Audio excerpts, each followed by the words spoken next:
TN Seshan, தமிழ்நாட்டைச் சேர்ந்த TN Seshan அவர்கள் தலைமை தேர்தல் ஆணையராக இருந்தார்.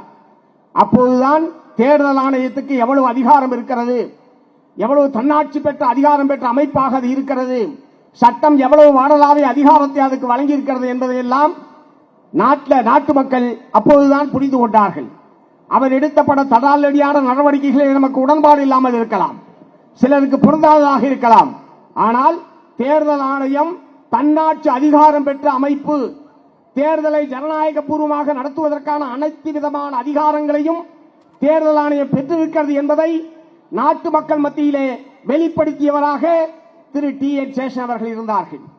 அப்படி இருந்த தேர்தல் ஆணையம் இன்றைக்கு எப்படி இருக்கிறது?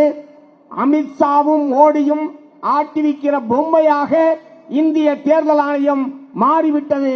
பொம்மலாட்டக்காரனுடைய கையிலே இருக்கக்கூடிய நூலுக்கு ஏற்ப, நூல் அசைவுக்கு ஏற்ப ஆடக்கூடிய ஒரு பொம்மையாக இந்திய தேர்தல் ஆணையம் மாறிவிட்டதா இல்லையா? அவர்கள் தன்னாட்சி அதிகாரம் பெற்றவர்களாக இருக்கிறார்களா? ஜனநாயக பூர்வமாக தேர்தலை நடத்துவோம் என்று அவர்களால் சொல்ல முடியுமா?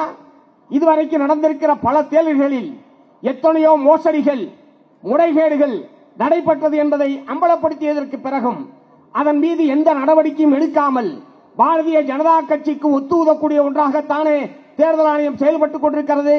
இப்படிப்பட்ட தேர்தல் ஆணையம் தேர்தல் நடத்தினால் எப்படி அது நியாயமான தேர்தலாக இருக்க முடியும்? ஜனநாயக பூர்வமான தேர்தலாக இருக்க முடியும்? இந்த தேர்தல் ஆணையம், முதலில் இந்த தேர்தல் ஆணையர்கள் அரசியல் அமைப்புக்கு உட்பட்டு நடந்து கொள்ள வேண்டும். அரசியல் அமைப்பு சட்டம் என்ன அதிகாரத்தை வழங்கி இருக்கிறதோ அதன் அடிப்படையில் அவர்கள் நடந்து கொள்ள வேண்டுமே தவிர ஆளுங்கட்சியினுடைய கைத்தடியாக அவர்கள் நடந்து கொள்வதை ஒருபோதும் நாம் அனுமதிக்க முடியாது என்கிற முறையிலேதான் இந்திய தேர்தல் ஆணையத்துக்கு எதிராக இந்த கடும் கண்டன போராட்டத்தை நாம் நடத்தி கொண்டிருக்கிறோம்.